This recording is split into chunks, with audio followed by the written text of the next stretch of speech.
Every day at President Lincoln's Cottage, we engage with visitors in conversation on difficult topics, from grief to slavery to American identity.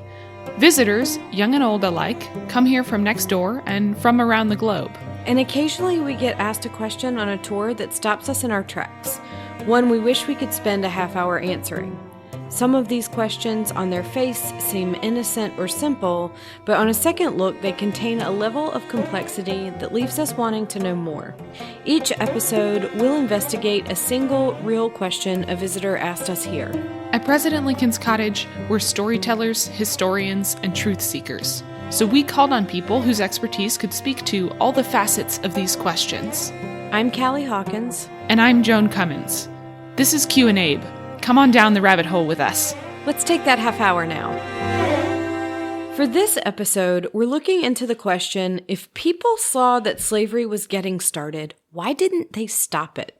I was asked this question by a third grade student in the middle of our conversation about the beginnings of slavery in the U.S. I knew some of the basics, enough to say that the first enslaved Africans had landed in what would become the United States in 1619, and that the people who were enslaving them had been doing it because they wanted to make money. So, to get more details, we spoke with Kathleen Brown, a historian at the University of Pennsylvania who works on colonial Virginia. How did slavery get started in colonial Virginia, and why?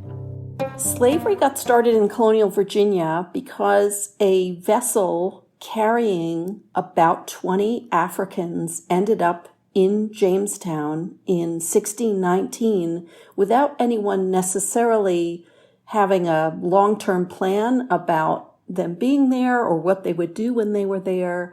And if it's viewed from that perspective, the whole thing seems just so kind of random and coincidental. But in fact, all around Virginia, the Portuguese and the Dutch and the Spanish were actually already enslaving people, and there already had been thousands, perhaps even millions of Africans who'd been transported against their will across the Atlantic. And so Virginia was kind of slow in entering the world of plantations that were using enslaved people as labor when those Africans arrived in 1619. They were in a situation where tobacco had just recently taken off as a crop that looked like it was going to have great potential to make anyone with some land and some labor a lot of money. And the trick was there seemed to be a fair amount of land, although it actually already belonged to other people. The Powhatan Indians already had a pretty vital and robust economy and society and culture there. But once the English population there began expanding and was trying to figure out how they were going to make a go of it in North America, tobacco looked like it was going to be the crop, the thing that was going to really make everybody a lot of money. So there's land, but there really aren't very many people to do the labor. We also talked to folks at Fort Monroe, the historic site in Virginia where the 1619 landing took place. We spoke with Robin Reed, the director of the Casemate Museum there, as well as with Terry Brown, the superintendent for the National Park Service. Here's what Terry had to say to the why question. I think at the core of it is just greed and evil. Right. You don't have a system set up to deal with slavery, but they're looking down in the Caribbean and they're seeing all these fat cats getting rich off this. So in 1619, you have a number of things happening all at one time. You have a large recruitment of women coming in. You have Africans arriving. You have the first legislative representative government being established. You have all these things happening in the 3 and 10 years. Terry touched on it, but I think what everybody needs to keep in mind is that one of the most important things that collide together in 1619 is the arrival of the first Africans and the first meeting of representative government of the General Assembly. Because if slavery is a practice, that's one thing. When slavery becomes law, that's another thing. And the fact that you now have a General Assembly that's going to pass codes and pass legislation, though that's many years in the future, that's going to set the template for slavery moving forward. This was an important point, that legislation was key in the 1619 landing becoming the beginning of something larger and not just a one-off. We asked Kathleen for more details. What kind of legal changes helped institutionalize slavery? So I think that, if we think about 1662 as really this watershed moment, that's when the colony of Virginia codifies in law the inheritability of slavery by children of enslaved mothers.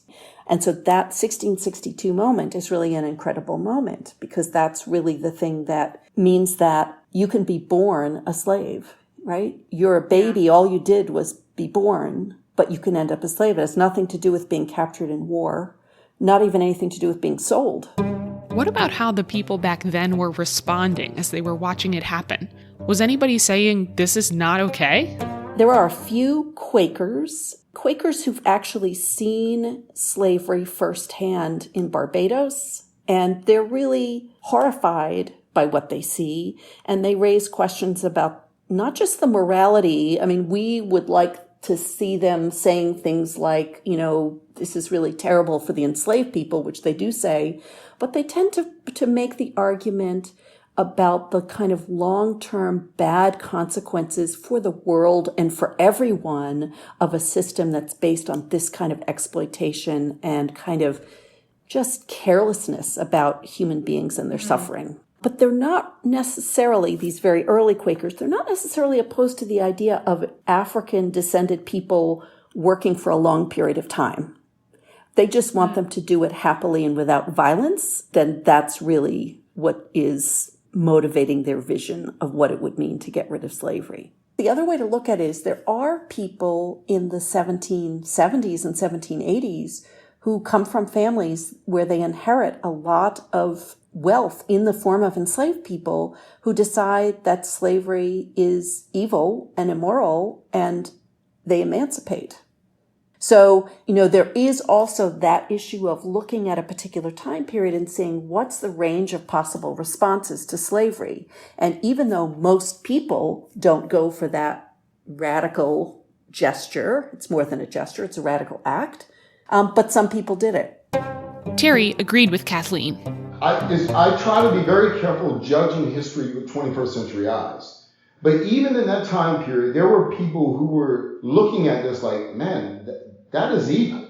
People in slavery were letting people know all along that it wasn't a good thing, right? I mean, there was never really any question. The court records are filled with people who were using a number of different strategies to make claims not to be enslaved, who were trying to run away, who were resisting, who were banding together to try to fight their way out. I mean, so it's a good reminder that there were some white people, some free people, and white and black people who were free, who saw the evils of slavery and tried to do something about it. But we also have, a pretty constant history of enslaved people themselves suggesting it wasn't a happy experience for them, right? Sometimes, in conversations about slavery in the U.S., people today will excuse it or try to mitigate its severity by saying that Africans were enslaving themselves. Is that an accurate assessment? When Europeans, and this was really led off by the Portuguese, begin voyaging south and east around the coast of West Africa, they're interested in trading in whatever the commodities are that their trading partners, West African and West Central African trading partners, are trading in.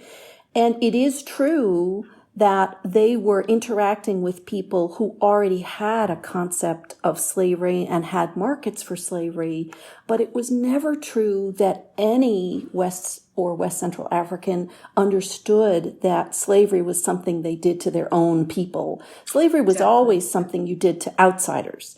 You might enslave people who had committed a crime. You might sell people from another ethnic or linguistic group. And even that fate as slaves was really very different. They weren't commodified in the same way. And so the best way I can probably explain it is that when Europeans get into the business of purchasing Africans for plantation labor, they're really treating each African as interchangeable with every other African. Which means that using Africans enslaving Africans as an excuse for slavery in the United States is to repeat the error that the Portuguese made in assuming all Africans are the same. Given that the Africans on the ship that landed in the Virginia colony in 1619 hadn't been intended for that destination at all, and were only there because their initial enslavers had been attacked by English privateers, we wanted to know next from Kathleen, was it inevitable that slavery come to the U.S.? The answer is yes. Or, given the fact that Virginia was developing the way plantation economies were developing, and it had just, people had just seized upon tobacco, and slavery was all around them. The Atlantic slave trade was all around them. So I think it was inevitable, given the context. Terry had this to add about the happenstance arrival of those particular people in 1619. What is often lost in conversation is that they're actually a miracle. When they land here, it's a miracle that they survived, one. Two, they already knew how to cultivate rice, sugar, and cotton, and all these things that will make American culture what it is today. So the colonists are well aware of this. So they're embracing this in the early stages. So the question now becomes, well, what happened to these people? How do they survive this horrific event? Well, they adopt your name. Eventually, they learn your laws. They find ways to survive in this crazy new world that they had never been a part of. I mentioned earlier that the fact that black people are still here is amazing. Well, we have every right to be angry, right? We have every right to believe that there's no hope going forward if you evaluate history, right? So they arrived here in 1619, and it would take nearly 242 years before these people with black and brown skin find some sense of freedom. And the truth of the matter is, freedom is a very sketchy word because it was only 50 years ago where we gained our civil rights.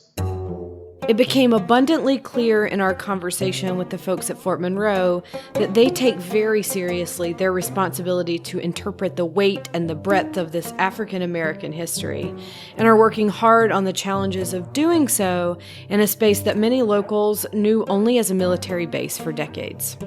Veronica Gallardo, who manages collections there, spoke with us in depth about their new exhibits, including the ledgers of the enslaved people who helped build the fort, and about their ongoing educational programming for all the local fourth graders. As Robin made clear, there's a lot to cover and big picture connections to be drawn.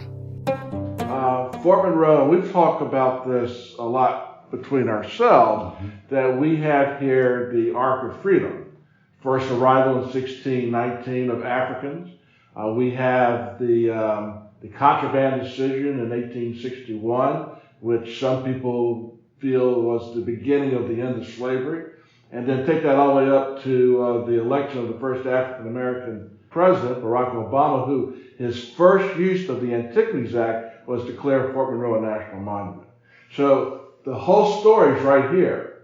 And we can help people maneuver through the narratives in a lot of different ways. The American Civil War is interesting in that you would have hoped that solved a lot of these problems. Well, in truth, it solved some problems, but it created more and different problems. And we're still grappling with those problems today. I kept seeing something in the students' question that's like, how come nobody did anything about this before we got to where we are? Or could we have stopped it before we got to all the racism that has occurred since then? In our conversations with Kathleen, Robin, and Terry, we all ended up discussing the legacies of slavery we're still living with, including systemic racism, mass incarceration, economic disenfranchisement, and even just a persistent discomfort with talking about race. In working to make connections to the present, we asked our friend and former colleague, Curtis Harris, who's currently a PhD candidate at American University, to speak about his work to try and trace his own family's experience with the legacies of slavery. He told us about the earliest ancestor he's been able to discover. Best as I can tell, Anna Sanders, who was born in Georgia in 1805, And this gets to the trouble of researching this, is that I've only been able to find her because of the 1870 federal census. And prior to that, most black people were enslaved. So prior to that, you didn't have the names of black folks. You just had them listed as property in the slave schedules in the U.S. Census. So, of course, she's listed, and I'm sure I have other ancestors listed in the census, but they would be listed as, property in the slave schedules, not as people. So that's how I was able to find her. But after that point, we have a pretty good idea of who our family is because, after 1870, you have all the names listed fully. But that's her, and she's on my mom's side of the family. Anna was born in Georgia, 1805. She had at least one child. We don't know if she had others, but she had at least one child that she was able to stick with. Her name was Belle. She was born in Missouri, so this shows the transit that happened with slavery. But then at the end of the Civil War, they had, by that point, been moved to Texas. And so Belle married Ben Garcia, who was an immigrant from Matamoros, Mexico. He had moved to Central Texas. But their children are the first generation on my mom's side of the family that would be born free in the United States. And then on my father's side of the family, have a little less info about them, but the furthest we go back with them is Rafe Emanuel, short for Raphael Emanuel. He was born in Florida in the 1830s. And don't know at what point he moved to Texas or was moved to Texas because he was born enslaved. But by 1870, again, with the census issue, by 1870, we know that he was in Northeast Texas. They were able to purchase land out near there, and it's about 250 acres they were able to purchase. And then my mom's side of the family, go back to them, they also own their land that's outside of Luling and Seguin. They've got that in the mid-1800s as well. So, land ownership and education were two major things newly freed people looked to as they tried to build security for themselves and their families after the Civil War. Curtis says both of those tracts of land are still in his family. I had a reaction in the middle of that conversation that was sort of like 1805. That is way longer than my family has been in the United States at all. When you think about it, most African Americans, like the vast majority, have been, or at least their families have been in the United States probably since 1800. That's about when the slave trade the international slave trade was ended. For the vast majority of Black Americans, their families have been here for at least 200 years. Whereas opposed to white Americans, a lot of them, like your family, Joan, might not have arrived till the, 1850s, 1890s, 1950s, and so on. And that's sometimes used as an excuse, I know. Like, my family wasn't here, they didn't have anything to do with slavery, so none of it is our fault. I used to console myself with that, but as I've learned more, it's become quite obvious to me that the system my family immigrated into favored white people, which benefited them, and in turn, me. Curtis also told us about how it came about that he even started looking into his family to begin with. Well, when I was giving tours here, obviously we would talk about slavery and emancipation, on my tours I would try as often as I could to bring up the after effects and what issues still need to be resolved and dealt with after emancipation. But then as I started thinking about it, I would bring up examples of more famous people or even not so famous people. So one of my favorite Americans is Robert Smalls, who's an amazing veteran of the Civil War and became a congressman after the war. And I would bring him up and people would be kind of like, oh, wow, we didn't know that emancipated people also became congressmen after the war. I was like, well, if they like that, I knew a little bit about my family history. So when I found out more about my family history, I was like, why don't I just include that on the tour? Especially when I found the census documents, I was able to include that on the tour as a visual aid. And I could show okay, here's a page from the 1870 census. All these people listed on this page had been slaves just, 5 years earlier. And here are some of my ancestors, that's my family from way back when. So you could look at me and I've been talking to you about emancipation. I'm literally an embodiment of, some of the after effects of this, standing here talking to you about all this. Because I could tell them there was Ben and Belle, they were married. There was Jesus, that was their son. You can see his name in here. Then there was Jesus Jr. And it's my mom knew him. One of the valuable things about talking to Curtis was seeing the individual people that make the links between the past and the present.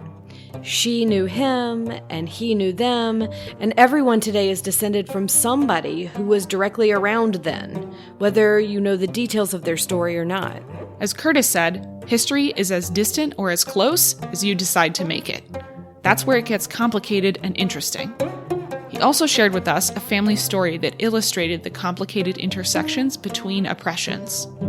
So my grandmother and my uncle and my dad, they move out to Arizona, New Mexico for several years as she teaches at the Navajo schools out there. And to think about that, I've thought about it now as an adult. I'm like, well, it's like that benefited my dad and my uncle and my grandmother. And like they got money from that and they were able to, continue to be a family. I was like, well, in a way, that means I've benefited from the oppression that was put upon Native Americans, because the Navajo used to have a whole lot more land than they do now, but they were, corralled to put on their reservation. But then you had those Bureau of Indian Affairs schools. By the 60s were better than what they used to be. But still, they weren't run by Navajo. They were run by the federal government. And my grandmother wasn't there, to oppress Navajo herself, but she was there to teach them. She did a good job of it. But this is the kind of stuff you have to think about. Every American's how is your role in society impacted and playing a part of these larger things that are going on? Because if we were to start from scratch, I wouldn't say the Navajo should be put on a reservation with this school run by the federal government with people from the outside going in to teach their students or their kids.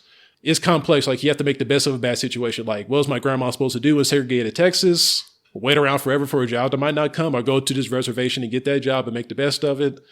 So yeah, it's complex. I think about that a lot. So just a little coda on all that. My uncle, he later on became an astronaut. And so one of the things he wanted to do to show his appreciation for having, because again, he and my dad, they were 5 or 6 years old when they moved out there. So, that was really their formative years, is being out there on the Navajo reservation. So my uncle, when he became an astronaut, wanted to take the Navajo flag into space because, he was like, all right, it's there isn't a Native American astronaut yet. There's not a Navajo astronaut yet. But he's but I want to take a piece of the Navajo nation out into space.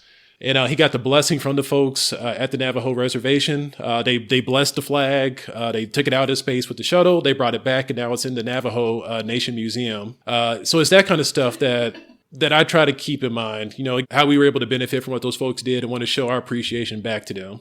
Curtis also wanted to be very clear about the ways in which his family represents only part of the experience. I think it's really important that my family has had really a fortunate time. Despite slavery, we count our blessings. We still have that land and all that stuff. I'm a 4th generation college student. So we've been fortunate, but that's not to necessarily try to impugn, other black people in the United States who have not had it as fortunate as us. We're also very aware of that. That we were lucky that, the Klan never rode up and drove us off our land. It's not like we did this just because we were so hardworking and we had foresight. So with all I've said, there are many other people in this country, clearly, we're talking about slavery, the descendants of slaves who have had a really rough go of it, despite their best efforts. Adjusting for the fact, every individual has their own personality and makes their own mistakes. We all know that. But as a society, no one group of people is harder working than another one. It's just what have we built to enable those people to benefit from their work in a certain fashion. It can sometimes be tempting to blame people's individual failings for their struggles, rather than systemic problems. Housing discrimination, unequal educational opportunities, and disproportionate incarceration, for example, all change how individuals are able to express their strengths or benefit from the fruits of their labor. Looking at a larger context can help us see more clearly. As Terry put it, and to learn history is very important for people to understand history because it allows you to see a trend. It allows you to see a trend. And if you can look at a trend, you can go, that's heading in the wrong direction. And if I don't do something in my own space, then it can happen around me. For myself, I've become increasingly interested in and engaged in ways that, as a white person, I can take a more active role in my own education about these issues. I'm a big fan of the work of an organization called Point Made Learning. They've done some training with us here at President Lincoln's Cottage. And so when this topic came up, I was hoping that we would be able to talk to them about society's responsibility in taking action in the present. So we reached out to Catherine Wigginton-Greene and Andre Robert Lee, who worked together at Point Made Learning. Andre and Catherine made a documentary film called I'm Not a Racist, Am I?, which followed a group of teenagers and their families through a year of learning about race and racism. And they facilitate discussions around the country using the film as a starting point. We wanted to know, what keeps people from stepping up when they see something wrong that's happening?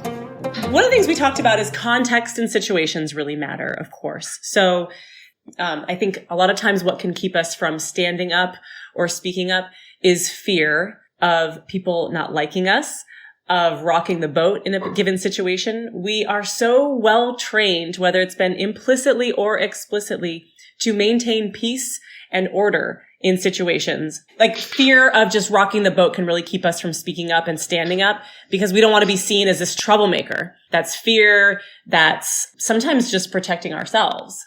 Oftentimes when it comes to something that someone does that's wrong, we work a lot to deal with the person who receives the results of the person doing something wrong. And we don't spend as much time, in my personal opinion, actually going to the person and saying, you did something wrong, and we need to work with you to figure out how we can help you behave better. I think if we start looking at these questions and issues from the perspective, say, you know what, you did something wrong, I'm going to deal directly with you and deal with what you did wrong and try and fix it and turn it around, as opposed to dealing with the fallout when something wrong happens.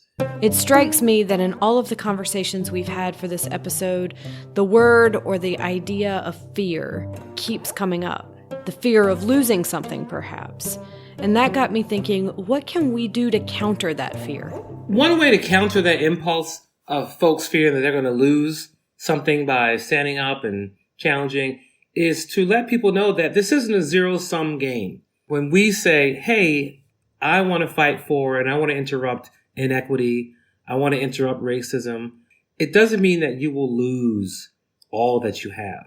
It may mean that things will change for you, but I like to imagine and think that we can be compassionate and care enough about our fellow human beings that that small, what may appear to be a sacrifice, is beneficial for everybody. And you know, someone that we work with from the podcast in Philadelphia, Chandrai. Oh, Chandrai Komanika. Yeah, so this gentleman named Chandrai Komanika gave us this concept and idea that we're trying to build America that never was. All the laws and practices that we have on paper, we haven't truly achieved them. And to really trying to achieve them, we have to change and push and work for a better world. And as long as folks stand up and live in spaces of fear and doubt, we aren't going to achieve that equity and justice that's written on paper that this country is based on. Something that helps me specifically in those moments where you have a choice in a very specific moment about whether to engage and speak up or not, or take that easy route and just let it go or shut down or remain silent. You have to take the long view. And in that moment, you might be a little bit more comfortable.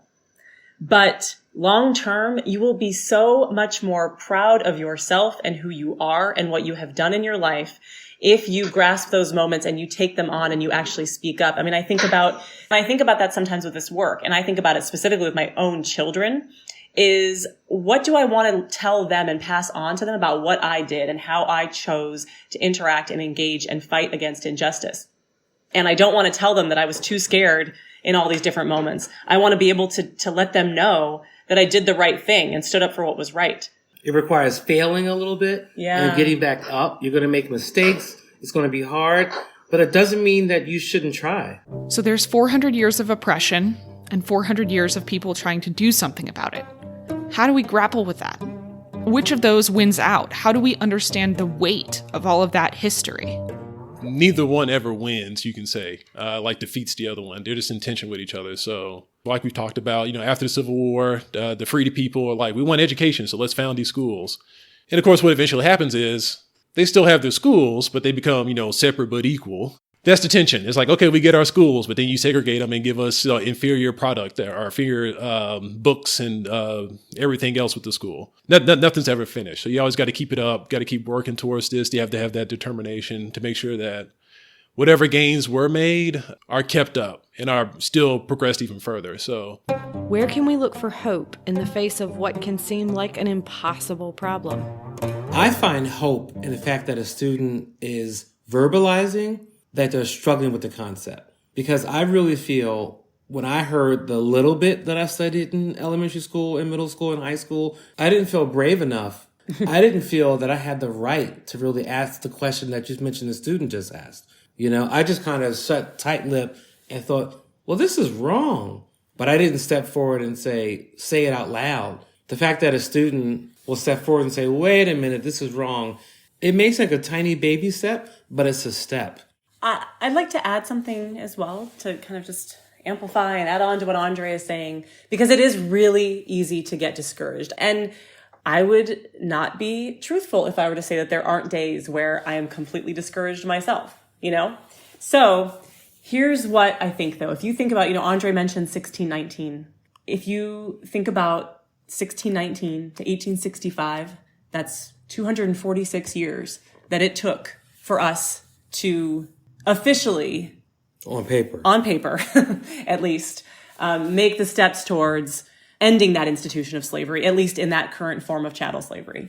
So that is a long time. But if people in the late 17th century had not started saying and speaking up and beginning the work of abolition, we never would have gotten to that point. So that chipping away is consistent. So even though we cannot solve every problem right now or today or even of our lifetimes, that does not mean that we cannot start. And that's, again, going back to this idea of the long view. The other thing I will always talk about with this is that my children, when they each went through first grade, they learned about the monarch butterflies. And I did not know very much about the monarch butterflies. But what I learned through my children as they were learning about them was that the monarch butterfly sets off on a journey. Their migratory pattern starts off in Canada to end up in Mexico. And 5 generations of butterflies are born and die before they reach their destination. So the butterfly that sets off on that journey will not see the destination, but their descendants will not see that destination if they do not start off on that journey. And so that is what is required of us if we truly want to make change.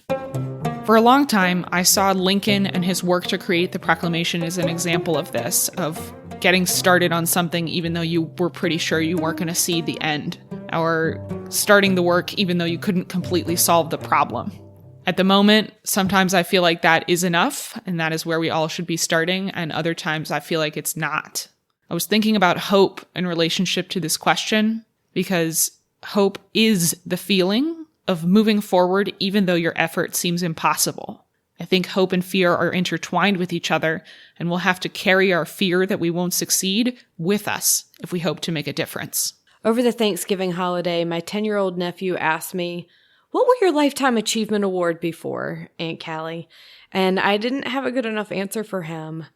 I don't know if it was the naivete of a 10-year-old who just assumed that everyone gets a Lifetime Achievement Award, or the wisdom of someone maybe, beyond his 10 years. But what I took from that is that he was saying that we have the ability to determine that ahead of time. I think with some reflection, I realized that I would want it to be for taking an active role in educating myself about systemic issues like this and determining ways that I can help. Which really leaves us with some pressing questions. What more can you learn about the legacies of slavery in the United States? What do you want the legacy of 2019 to be? Will your Lifetime Achievement Award be for helping to combat injustice in the present? This episode was produced by me, Joan Cummins, with Callie Hawkins. Music for Q&A was written, performed, and is copyrighted by Clancy Newman. Q&A is possible thanks to generous supporters of President Lincoln's Cottage. To find out how you can support this podcast and other programming, visit www.lincolncottage.org. To the inquiring student who asked the question behind this episode, thanks for reminding us to keep our eyes open and be the person doing something to stop it this time around. Comments, questions? Write to us at podcast@lincolncottage.org or leave us a review on your podcast app. President Lincoln's Cottage is a home for brave ideas. Stay curious.